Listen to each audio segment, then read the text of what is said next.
বেদান্ত সাধনা থেকেই আলোচনা করব। বেদান্ত সাধনার গতদিন 29 নম্বর চিঠিটা আলোচনা করেছিলাম, আজকে 30 নম্বর চিঠিটার থেকে আলোচনা করব। তো এটাও গতদিনের আলোচনারই একটা অংশ বলা চলে।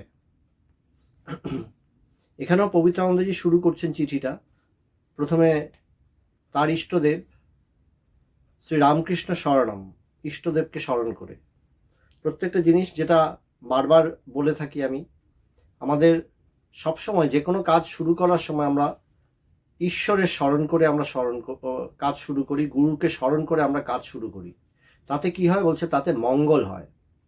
মঙ্গল বলতে কি বলছেন, সবার কল্যাণ, তাতে সবার কল্যাণ সাধিত হয়। অর্থাৎ অন্ধকারে যেমন কোনো ভালো কাজ করা যায় না,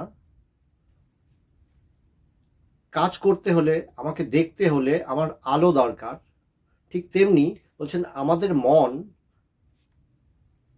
সবসময় অন্ধকারাচ্ছন্ন, তমসাচ্ছন্ন, অজ্ঞানাশ্রিত। এই অজ্ঞানাশ্রিত মন, তার মধ্যে লোভ আছে, মোহ আছে, সমস্ত কিছু আছে। লোভ, মোহ, ঈর্ষা, হিংসা, কত কিছু আছে। এইখান থেকে আমাকে বেরিয়ে আসতে হবে। বেরিয়ে এসে আমি সাধনা করব। তাই বলছেন গুরুকে স্মরণ করা মানে আমি জ্ঞানের আশ্রয় নিলাম।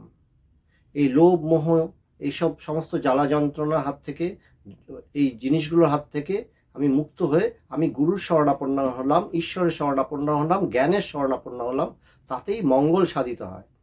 তাই পবিত্রানন্দজি শুরু করছেন শ্রী রামকৃষ্ণ শরণম, তার ইষ্টদেবকে স্মরণ করে। পুরুলিয়া থেকে লিখছিলেন চিঠিটা 10ই ফেব্রুয়ারি 1983 সালে। ভগবানকে চিঠিটা লিখছেন, কল্যাণ ভাজনে সুপ্রিয়, তোমার পত্র টাকা পেয়ে একটু দেরি হয়ে গেল উত্তর দিতে। ভগবান প্রত্যেক মাসেই, যখন তিনি তো চাকরি করতেন রেলওয়েতে, যখন তিনি বেতন পেতেন, বেতনের প্রথম টাকাটাই তিনি মানি অর্ডার করতেন তার গুরুর আশ্রমে, গুরুকে মানি অর্ডার করতেন। তো এটা ছিল তার মানে প্রথম টাকা যাবে গুরুর কাছে, তারপরে দ্বিতীয় টাকা পাঠাতেন মায়ের কাছে বিরাটিতে। এইভাবে তিনি সবসময় জিনিসটাকে করতেন। পবিত্রানন্দজি তারপর লিখছেন, এদিকে শ্রী শারদেশ্বরী তপবন কমপ্লিশনের পথে। তো এখানে আরেকটা বিষয়, পবিত্রানন্দজিও বেশ কয়েকজনকে সন্ন্যাস দিয়েছিলেন, প্রায় 8-9 জনের মতন তিনিও সন্ন্যাস দিয়েছিলেন, এবং তার সাথে একজন সন্ন্যাসিনীও হয়েছিলেন। এবং যিনি সন্ন্যাসিনী হয়েছিলেন পুরুলিয়ার একজন। তো তার বাড়ির লোকজন পবিত্রানন্দজিকে কিছু জমি দান করেছিল। তো পবিত্রানন্দজি ছিলেন পরম বৈদান্তিক, আবার তিনি গান করতেন, অদ্ভুত গান করতেন। তো শাস্ত্রীয় সঙ্গীত করতেন, ধ্রুপদী গান করতেন। তো সেই ধ্রুপদী গান যখন করতেন, আমি পুরুলিয়াতে গিয়ে পবিত্রানন্দজি যে রুমটাতে উনি থাকতেন, এক ভক্তের বাড়িতে একটা ছোট্ট রুমের মধ্যে থাকতেন। সেই বাড়ির বাইরের দিকে, বাড়ির উঠানের মধ্যে একটা রুম ছিল পবিত্রানন্দজির জন্য বানানো। তো সেই বাড়ির ভদ্রলোক বলেন পুরুলিয়ার গরম তো ভয়ঙ্কর গরম, 45-46 ডিগ্রি টেম্পারেচার চলছে, আকাশে মেঘের কোনো চিহ্ন নেই। তখন হয়তো পবিত্রানন্দজি সকালবেলা বসে তিনি তার তানপুরাটা নিয়ে তিনি রাগ শুরু করলেন, ধীরে ধীরে ধীরে ধীরে তান শুরু করলেন। আস্তে আস্তে যখন তিনি ওই বলে না যে এমনভাবে গাইতেন, মেঘমল্লার গাইলেন, তো আকাশে মেঘ এসে গেল, বৃষ্টি শুরু হয়ে গেল। তো এই রকম ঘটনা ঘটত। তার এরকম ধ্রুপদী সঙ্গীতের এরকম জোর ছিল। তো কিন্তু পবিত্রানন্দজি সংগঠন বা সমস্ত কিছু সম্বন্ধেই, বাস্তবিক তিনি একটা আধ্যাত্মিক পুরুষ, তিনি সমস্ত কিছু সম্বন্ধেই, জগতের সমস্ত কিছু সম্বন্ধে একটু উদাসীনই থাকতেন। তাকে পুরুলিয়াতে মানবাজারের ওখানে শুনেছিলাম যে তার 40 বিঘা মতন তাকে জমি দান করেছিল, সেটারও কোনো হদিশ নেই। তারপরে মহিলা আশ্রম, তার ইচ্ছা ছিল যে একটা মহিলা আশ্রম গড়বেন, নাম হবে শারদেশ্বরী তপবন। তো সেই সেই আশ্রম গড়ার জন্য একজন একটা জমিও দিয়েছিল এবং সেখানে বাড়ির কাজও তিনি শুরু করবেন বলে স্থির করেছিলেন। তার পরপরই অবশ্য পবিত্রানন্দজি একটু অসুস্থ হয়ে পড়ায় আর আশ্রমটা গড়ে ওঠেনি। তো এই কাজটা পবিত্রানন্দজির পেন্ডিং ছিল। তো ভগবান যখন প্রথম সুযোগ পেলেন, বেনারসে যখন বীর মাতাজি তার নিজের বাড়িটা তুলে দিলেন ভগবানের হাতে, বেনারস ক্যান্ট স্টেশনের কাছাকাছি, ওটা চন্দুয়াসট্টি বলে, কাশী বিশ্ববিদ্যালয়ের পাশেই। তো ওখানে তিনি যখন তার বাড়িটা তুলে দিলেন ভগবানকে, তো ভগবান তখন নামকরণ করলেন যে শারদেশ্বরী তপবন, এবং ওটা সন্ন্যাসিনীদের জন্য আশ্রম হিসাবে ঘোষণা করলেন। তো আমাদের বেদান্ত সোসাইটিতে প্রথম মাতাজিদের আশ্রম বা সন্ন্যাসিনীদের আশ্রম বেনারসের এই শারদেশ্বরী তপবন।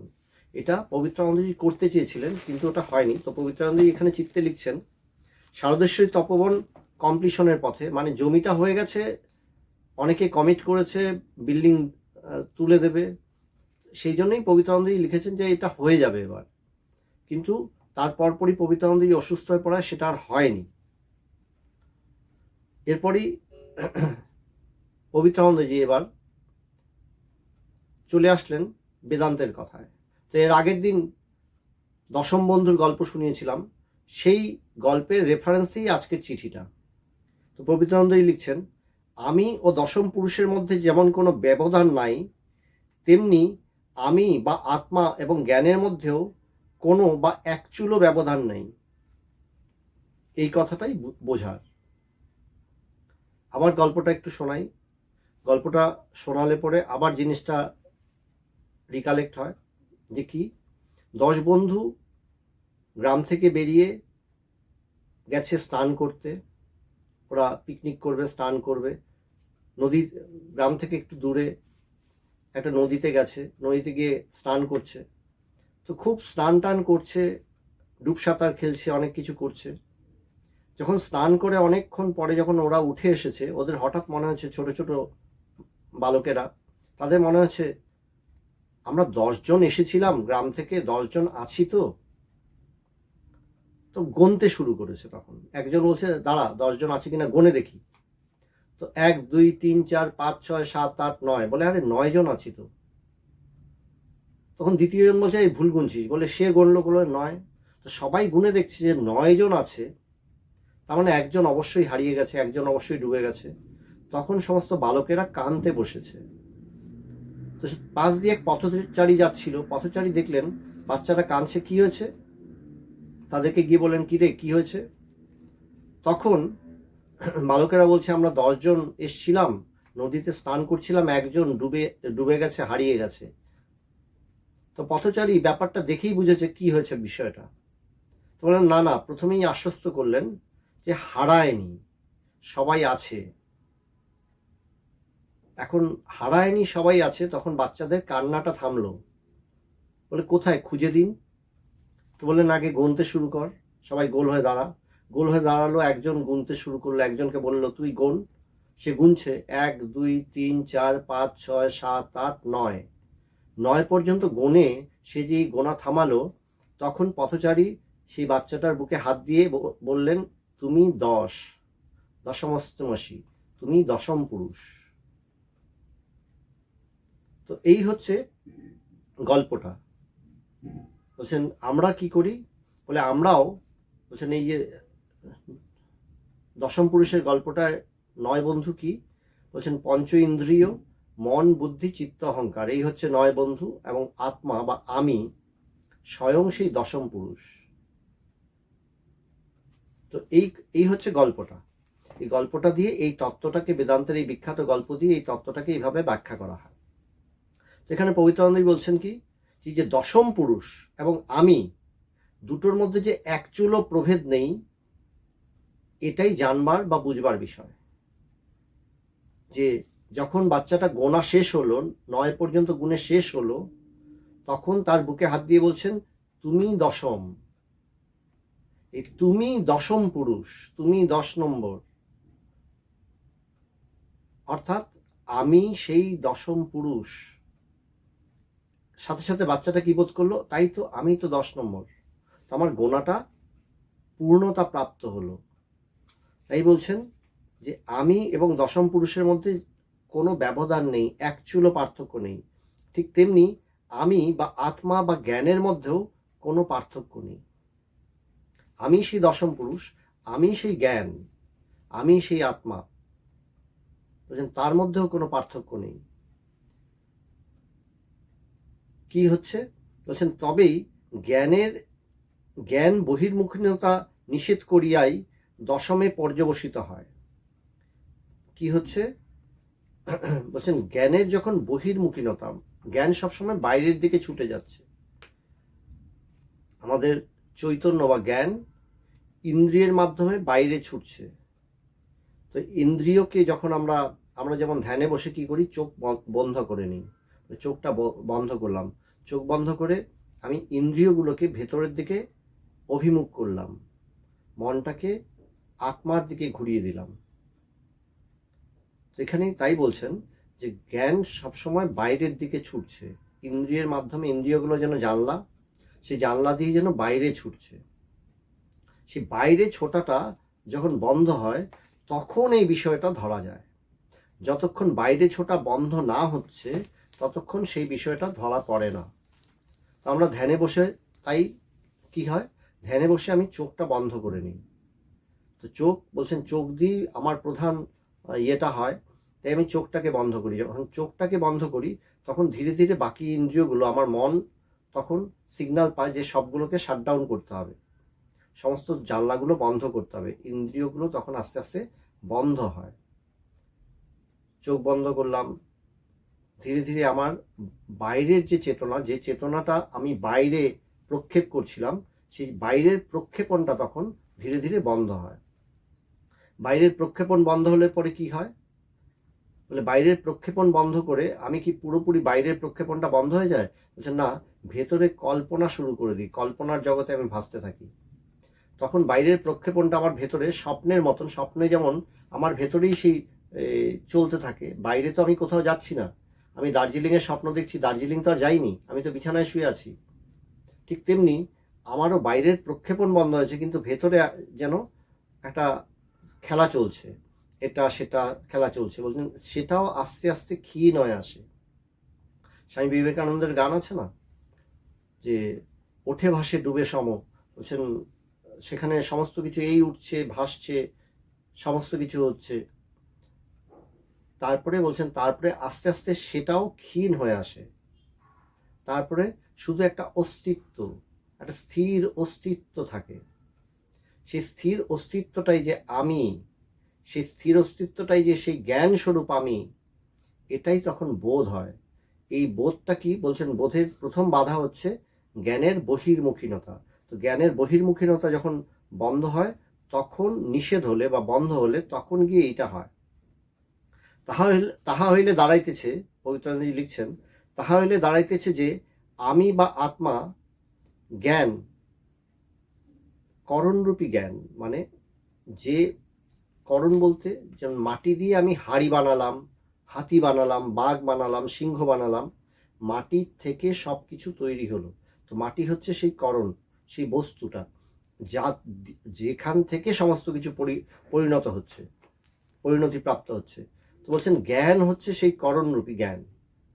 সেই করণরূপী জ্ঞান, আমি বা আত্মা বা জ্ঞান, করণরূপী জ্ঞান এবং দশম পুরুষ, এই তিনটি বচন বা শব্দ বা বাচক একমে বা দ্বিতীয়ম বাক্যরূপ সত্যতে পর্যবসান হয়। যখন এই জ্ঞানের বহির্মুখিনতা বন্ধ হলো তখন কি, তখনই আমার মধ্যে বোধ হয় যে আমি এই জ্ঞান, যে করণরূপী জ্ঞান, যে চেতনা, যে চেতনাই এই সমস্ত, বলছেন এখানে করণরূপী বলা হচ্ছে, যে সেই চেতনাই বাস্তবিক এই সমস্ত সংসার হয়েছে। এই সমস্ত সংসার কি, আমার জ্ঞানই এই সংসার, আমার চেতনাতেই এই সংসার। তাই বলছেন করণরূপী জ্ঞান আমি এবং দশম পুরুষ, অর্থাৎ আমি যাকে খুঁজছিলাম, আমি আমার 10 নম্বর বন্ধু হারিয়ে গেছে, আমি খুঁজছি, আমি পঞ্চ ইন্দ্রিয় জানি, আমি মন বুদ্ধি চিত্ত অহংকার জানি, কিন্তু আমি আত্মাকে জানি না। আমি আত্মাকে খুঁজছি, আমি দশম পুরুষকে খুঁজছি। তো যখন জ্ঞানের বহির্মুখীনতা বন্ধ হলো, জ্ঞানের বহির্মুখীনতা বন্ধ হওয়া মাত্রই আমি দেখলাম তাই তো, আমি তো সেই দশম পুরুষ, আমি তো সেই করণরূপী জ্ঞান, আমি সেই পরমাত্মা। তখন এই সমস্ত কিছু মিলে গিয়ে একটাই বচন বা একটাই ধারণা বোধ তৈরি করে আমার ভেতরে, সেটা হচ্ছে একমেবা দ্বিতীয়ম, এক এবং অদ্বিতীয়ম, একম অদ্বিতীয়ম, একম অদ্বিতীয়ম। এই এই ধারণাটা তখন আমার বোধ হয়। বলছেন এটাই বাক্যরূপ সত্যতে তখন পর্যবসিত হয়। আবার লিখছেন সেই রূপ তত্ত্বমসি বচনে বা মহাবাক্যে 3টি শব্দ তৎ ত্বম আসি ভাঙ্গিয়া খান খান হইয়া জীবনমুক্ত পুরুষের নিকট তৎপদার্থটি ব্রহ্মমাত্রে, তম পদার্থটি অহং অর্থাৎ শ্রেষ্ঠ উত্তম পুরুষে এবং অসি পদার্থটি বহির্মুখে বর্তমানতা তথা ভূত ভবিষ্যৎ বর্তমান রূপ ত্রিকালবর্তিতা বা সমকালবর্তিতা অর্থাৎ কালাতীত ভাবেই প্রস্ফুটিত বিকশিত অনুভূত ও প্রতিভাত হয়। কি বলছেন? বলছেন মহাবাক্য, এই তত্ত্বমসি যেটা ছান্দোগ্য উপনিষদের মহাবাক্য, বলছেন তৎ-ত্বম আসি, তত্ত্বমসি সন্ধি বিচ্ছেদ করলে কি দাঁড়ায়? তৎ-ত্বম আসি। এই তৎ-ত্বম আসি বা দশমস্তমাসি, তুমি দশম পুরুষ বা তুমি সেই পরমাত্মা, এই কথাটা আমার বোধ হয়। তৎ মানে আত্মা বা পরমাত্মা, তৎ ত্বম মানে তুমি। এখানে পথচারী কি করলো? সেই বালকটা, 10 নম্বর বালকটার বুকে হাত দিয়ে বলল তুমি সেই দশম ব্যক্তি, দশমস্তমাসি। তো গুরুও তেমনি আমাকে উপদেশ দিচ্ছেন, শাস্ত্র আমাকে উপদেশ দিচ্ছেন, ছান্দোগ্য উপনিষদ আমাকে উপদেশ দিচ্ছেন তত্ত্বমাসি, যে তুমি সেই তত্ত্বমাসি মানে তুমি সেই পরমাত্মা। তো তৎ মানে সেই পরমাত্মা, ত্বম তুমি। বলছেন এই দুটোকে সংযুক্তকরণ করছে অসি শব্দ দ্বারা। এই অসি শব্দ দ্বারা তৎ এবং তম দুটো যেন ভিন্ন পদার্থ, এই দুটোর সংযুক্তকরণ হচ্ছে, জীব এবং পরমাত্মার সংযুক্তকরণ ঘটছে অসি শব্দের দ্বারা। বলছেন এতে কি হচ্ছে? অসি পদার্থটি বর্তমানতা তথা ভূত ভবিষ্যৎ বর্তমান রূপ ত্রিকালবর্তিতা বা সমকালবর্তিতা অর্থাৎ কালাতীত ভাবে প্রস্ফুটিত হয়, যে আমি তো আছি, আসি মানে আছি, আমি। বলছেন সেটা কি? বলছেন তখন আমার কাছে আমি সমস্ত কালেই, বলছেন ত্রিকালবর্তিত বা সমকালে সর্বসময় আমি তো আছি, আমি তো সবসময় আছি। সেই জ্ঞান বা চেতন স্বরূপ বা অস্তিত্ব রূপ সেই জ্ঞান সবসময় আছি, সেই অস্তিত্বই সেই চৈতন্য রূপে সবসময় আছেই। বলছেন আছি আমি সেই আছি। বলছেন সেইভাবে তখন প্রস্ফুটিত হয়, বিকশিত অনুভূত এবং প্রতিভাত হয়। আমার জ্ঞানটা যেন তখন আমার কাছেই ধরা দিল, নিজেই যেন ধরতে পারলাম। বলে জ্ঞান তোমাকে আলাদা করে করিয়ে দেওয়ার কিছু নেই। যেই বালকটা গুণ ছিল 1 2 3 4 5 6 7 8 9, তো পথচারী বললেন তার বুকে হাত দিয়ে তুমি 10 নম্বর। সে বলল আরে তাই তো। এতক্ষণ সে নিজেকে খুঁজে পাচ্ছিল না, দশম পুরুষকে খুঁজে পাচ্ছিল না, খুঁজে পেল। বললেন সাথে সাথে প্রতিভাত হলো, অনুভূত হলো। সেই জ্ঞানটা যেটা আমার বিকশিত হচ্ছিল না, আমার মধ্যে বিকাশ লাভ করছিল না, যেন অজ্ঞান আবরিত ছিল, অজ্ঞান দ্বারা আবরিত ছিল, সেই অজ্ঞান আবরণটা যেন মুহূর্তের মধ্যে চলে গেল। গুরু যেই উপদেশ করলেন তৎত্বমাসি, সাথে সাথেই সেই জ্ঞানটা আমার কাছে যেন প্রতিভাত হলো, সাথে সাথেই যেন অজ্ঞান থেকে মুক্ত হলো। উন্মোচিত হলো। তাই বলছেন যে প্রস্ফুটিত হলো, বিকশিত হলো, অনুভূত হলো, প্রতিভাত হলো। শাস্ত্র বা গুরুর মুখে উচ্চারিত ত্বম পদার্থটি শিষ্যের বিশুদ্ধ আত্মা উপলব্ধির বাচক হয়। যে গুরু বা শাস্ত্র যে শিষ্যকে বলেন ত্বম, মানে তুমি, তুমি তুমি সেই তৎপদার্থটি। সাথে সাথেই ত্বমটা কি বলছেন, এই অজ্ঞান আবরিত জীবকে বোঝাচ্ছে না, সে শুদ্ধ চৈতন্য, সেই পরম অস্তিত্ব, মানে দেহগত অস্তিত্ব ভিত্তিক নয়। এই দেহ মনের অস্তিত্ব, আমি আমার মন দিয়ে বা দেহ দিয়ে যে অস্তিত্বকে ধারণ করে আছি, সেই অস্তিত্বকে বলা হচ্ছে না, সেই শুদ্ধ অস্তিত্বকে বলা হচ্ছে। যে জ্ঞান আমার মনের মাধ্যমে, আমার বুদ্ধির মাধ্যমে সবসময় প্রকাশিত হচ্ছে, সেই জ্ঞানটাকে বলা হচ্ছে না। যে জ্ঞানটা আমার মন বুদ্ধির মাধ্যমে, অহংকারের মাধ্যমে প্রকাশিত হয়, প্রত্যেকটা সময় আমি বলে অনুভূত হচ্ছে, আমি আমি করছি, সেই জ্ঞানটাকে বলা হচ্ছে না, বলছেন বিশুদ্ধ আমিকে বলা হচ্ছে এখানে।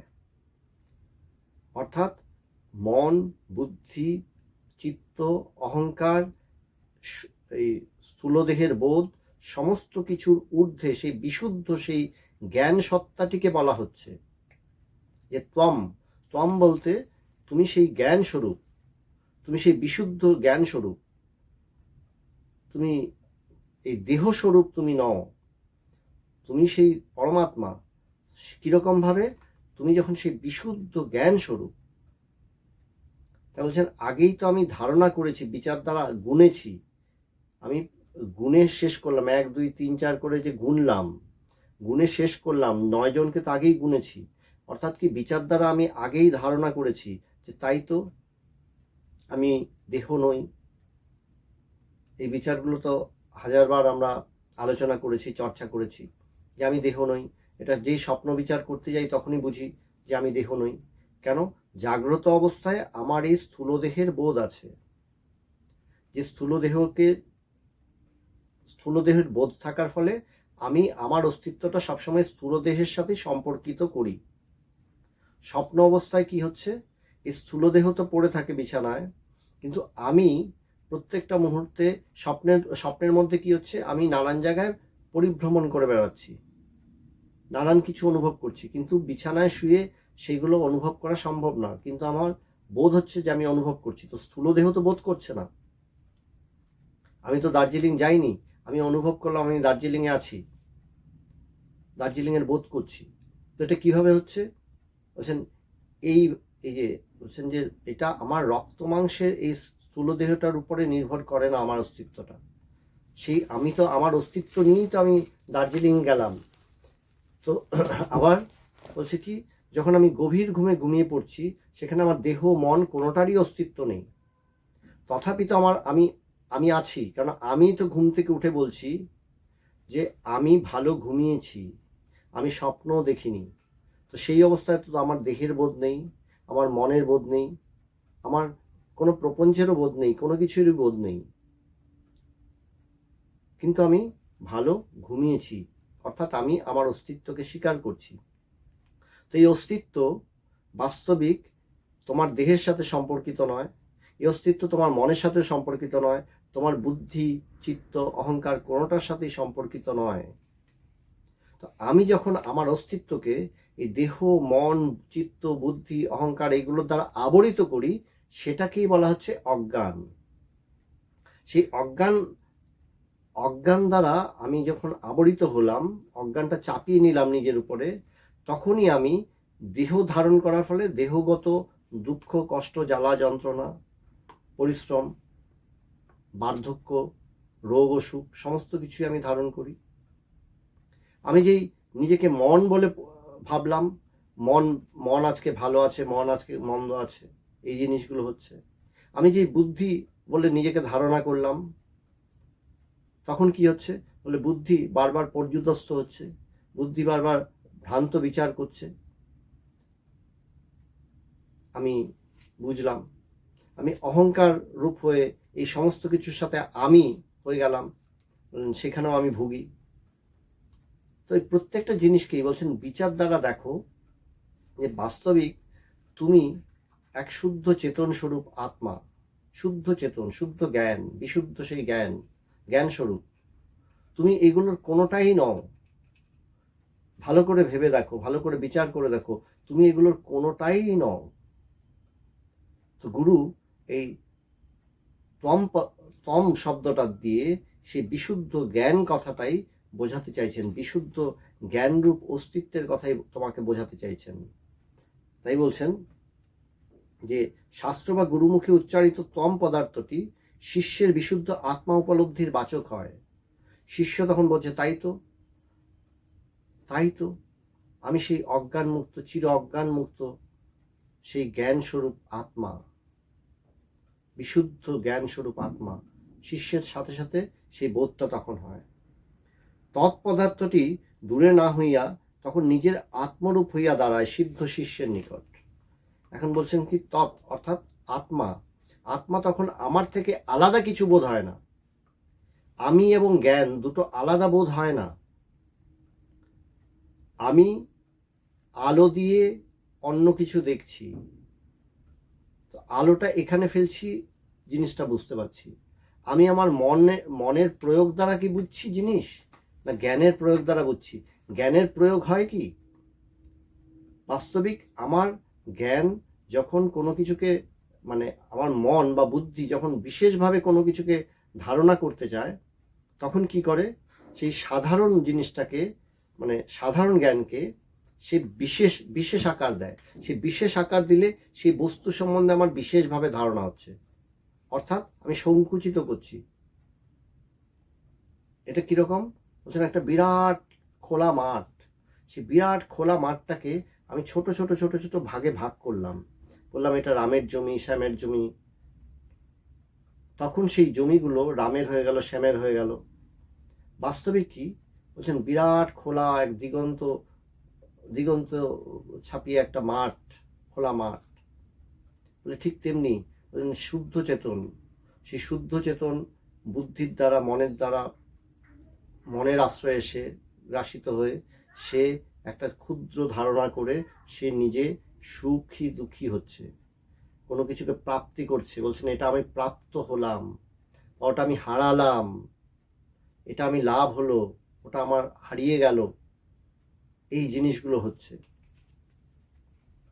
বলছেন তৎপদার্থটি তখন দূরে না হইয়া নিজের আত্মরূপ হইয়া দাঁড়ায় সিদ্ধ শিষ্যের নিকট। তাই সিদ্ধি ও সিদ্ধায়ের এখন বলছেন যে আসল উদ্দেশ্য কি? আসল উদ্দেশ্য হচ্ছে যে আমি সেই জ্ঞান স্বরূপ, এইটা ধারণা করা। আমি যে জ্ঞান, বিশুদ্ধ জ্ঞান, এটা প্রথম ধারণা হলো। এবার বলা হচ্ছে, এবার পবিত্রানন্দজি বলছেন সিদ্ধি এবং সিদ্ধাইয়ের মধ্যে একটা পার্থক্য আছে, এটা এবার বুঝতে হবে। বলছেন এইটা যখন তুমি বুঝবে যে সিদ্ধি এবং সিদ্ধাই দুটোর মধ্যে পার্থক্য, তখন তুমি প্রকৃত জ্ঞানী হয়ে উঠবে। অর্থাৎ তখন তোমার সিদ্ধাইয়ের প্রতি কোনো আকাঙ্ক্ষা থাকবে না। সিদ্ধাই মানে একটা শক্তি। ধরো তুমি একটা সহজভাবে এইভাবে বলা যেতে পারে, ধরো তুমি একটা কিছু শক্তি লাভ করলে, সিদ্ধাই লাভ করলে, দেখবে সেই সিদ্ধাই দিয়ে তুমি আলটিমেটলি কি করছো, সেই সিদ্ধাই দিয়ে কিন্তু আলটিমেটলি তুমি পয়সাই রোজগার করছো। যে অনেককেই দেখবে এরকম সাধনা করতে করতে কিছু সিদ্ধাই অর্জন হয়। সেই সিদ্ধাই অর্জন হয়ে সে অনেক কিছু বলে দেয়, অনেক কিছু করে নেয়। আলটিমেটলি কি করে সে, সেটা দিয়ে কিন্তু সে এক প্রকার ব্যবসাই করছে, সে কিন্তু পয়সাই রোজগার করছে সেই শক্তি দিয়ে। বলছেন সেই শক্তিটা তো বাস্তবিক অবান্তর। কেন? তোমাকে তো এই অজ্ঞান আশ্রিতই করে রাখে। তাই ঠাকুর বলছিলেন না, ঠাকুর স্বামী বিবেকানন্দকে বলেছিলেন, নরেনকে বলেছিলেন যে তোকে আমি আমার অষ্টসিদ্ধাই তোকে দিয়ে দিই। তো নরেনের সোজা সাপটা উত্তর ছিল, এটা দিয়ে কি ঈশ্বর লাভ হবে? বলছেন ঠাকুর বলছেন এর একটা থাকলেও হবে না। বলছেন তবে এটাকে খালের জলে ফেলে দিন। তখন ঠাকুর খুশি হয়েছিলেন, বলছে হ্যাঁ সাবাস, বিষয়টা তাই, এখানে বিষয়টা তাই। যে আমার এগুলো কি হয় বললেন, এগুলো দুর্বলতা। যে যখন আমার দুর্বলতা হয় তখন আমি সিদ্ধায়ের পিছনে ছুটি, শক্তির পিছনে ছুটি। তাই সিদ্ধি ও সিদ্ধায়ের পার্থক্য বুঝতে হলে নিজেকে জানাই শ্রেষ্ঠ সিদ্ধি, ইহাও বুঝিতে হইবে। নিজেকে তা এখনো বুঝলাম না, তাই পরের ওপর শক্তি প্রয়োগ রূপ সিদ্ধাই মৃত্যু এড়াতে পারে না। বলছেন কি, যে আমি কে এটা বুঝলাম না, আমি সেই পরমাত্মা, আমি সেই বিশুদ্ধ জ্ঞান, আমি সেই বিশুদ্ধ জ্ঞান স্বরূপ পরমাত্মা, এই কথাটা বুঝলাম না, এই বোধটা আমার হলো না। আমি কি করছি? সিদ্ধাই অর্জন দ্বারা পরের উপরে, অন্যের উপরে আমার শক্তি প্রয়োগ ঘটাচ্ছি। মানে সেই শক্তি প্রয়োগ দ্বারা কি হবে? আলটিমেটলি তো আমাকে মরতেই হবে। বলছেন কি লাভ? সেইরূপ প্রকৃত সিদ্ধি নিজেকে জানিলে সবাইকেই তখন আমি বলিয়া জানা যায়। অতএব ভ্রান্ত সিদ্ধাই আর এক মুহূর্ত টেকে না। বলছেন এই ভ্রান্ত সিদ্ধাই মানে সিদ্ধাই দিয়ে কি তুমি কি করবে? বলে অন্যের উপরে আমি শক্তি প্রয়োগ করলাম, তাতে কি লাভ হলো? তোমার কি লাভ হলো? প্রকৃত লাভ তো সেটাই, যখন আমি সমস্ত অজ্ঞান মুক্ত হলাম, আমি জানলাম যে আমি সেই বিশুদ্ধ জ্ঞান স্বরূপ, তখনই তো আমি মৃত্যুঞ্জয়ী হলাম, আমি মৃত্যুকে জয় করলাম, আমি সমস্ত ভয়কে জয় করলাম। সেটাই হচ্ছে প্রকৃত সিদ্ধি। তাই বলছেন যে সিদ্ধাই এক মুহূর্ত টেকে না। ঠাকুর নরেনকে অষ্টসিদ্ধি দিতে গিয়ে বললেন, এর একটা থাকলেও সত্য লাভ হতে পারবে না। নরেন বললে, খালের জলে ফেলিয়া দিন। তুমি এইভাবে বোঝো কথাটা। ভালো আছি, শুভেচ্ছা জানবে। তো এখানে পবিত্রানন্দজি চিঠটা শেষ করছেন কি দিয়ে? দেখো এখানটাতে কি সুন্দর, যে আমরা যখন এই সাধনার পথে আগাই, আমাদের না কিছু কিছু শক্তি, মানে কিছু কিছু জিনিস আমাদের সাথে ঘটতে থাকে, কিছু কিছু জিনিসের প্রাপ্তি ঘটে। তখন মনে হয় এই শক্তিগুলো আমার হলো, তাহলে এটা আমি প্রয়োগ করি মানুষের উপরে। অনেক সময় অনেকের এরকম দেখা যায় যে একটু ধ্যান ধারণা সাধনা করলো, তারপরে সে মুখে যা বলে সেটাই হয়ে যায়, যা বলে সেটাই দেখা যায় যে সেটাই সত্যরূপ সত্য হয়ে গেছে। তো তখন তার ভেতরে একটা আকাঙ্ক্ষা জাগে, হ্যাঁ আমি বলে দেব, মানুষকে বলতে শুরু করব। সে সেই শক্তিটার প্রয়োগ ঘটাতে যায়। সে তখন কি হয়? পথবিভ্রান্ত হয়। সে যে সত্যের খোঁজে নেমেছিল, সেই সত্যের খোঁজ থেকে সে অনেক দূরে সরে যায়। সে তখন শক্তির খেলায় মেতে ওঠে। তাই পবিত্রানন্দজি এই বেদান্ত শিক্ষার শুরুতেই বলে দিলেন যে দেখো, এই সিদ্ধাই অবান্তর, শক্তি অবান্তর। তোমাকে প্রকৃত সিদ্ধি লাভ করতে হবে, অর্থাৎ তোমাকে জানতে হবে তত্ত্বম আসি, তুমি সেই পরমাত্মা, বিশুদ্ধ জ্ঞান স্বরূপ পরমাত্মা। এটুকুই শুধু জানার, এই জানলেই মুক্তি। তো আমাদের সমস্ত আলোচনা কি, বেদান্ত আলোচনার মূল বিষয়টাই হচ্ছে এই সত্যকে জানা। বলছেন যে তো তাই এই গল্পটা খুব ইম্পর্টেন্ট। বলছেন যে দশম বন্ধুর গল্পটা বারবার মনন করতে হয়। বারবার মনন করতে করতে কি বলছেন, গুরু তখন বললেন তত্ত্বমাসি, আমার বুক ছুঁয়ে বললেন তত্ত্বমাসি, আমি সেই। তখন আমি কি, মানে এই দেহটা, আমার বুক ছুঁয়ে বলছেন আমি এই দেহটা? বলছেন না, দেহটা তো আমার আবরণ, মন বুদ্ধি চিত্ত অহংকার এগুলো সবই আবরণ। আমি তো আগেই গুণে শেষ করেছি, বিচার দ্বারা শেষ করেছি। আমি সেই বিশুদ্ধ অহং বা জ্ঞান, সেই বিশুদ্ধ চেতন স্বরূপ, সেই বিশুদ্ধ চেতন স্বরূপ জ্ঞান। তাই আমি সেই পরমাত্মা, এইটুকুই শুধু বোঝার। এটাকেই বলছেন, তখনই গিয়ে আমার বোধ হয় যে আমি সেই দশমস্তিমসি বা আমি সেই পরমাত্মা। তখনই আমার ভেতরে বোধ হয় যে একমেবা দ্বিতীয়ম, এক এবং অদ্বিতীয়ম। বলছেন আত্মা এক এবং অদ্বিতীয়ম। আত্মা ছাড়া আর কিছু নেই।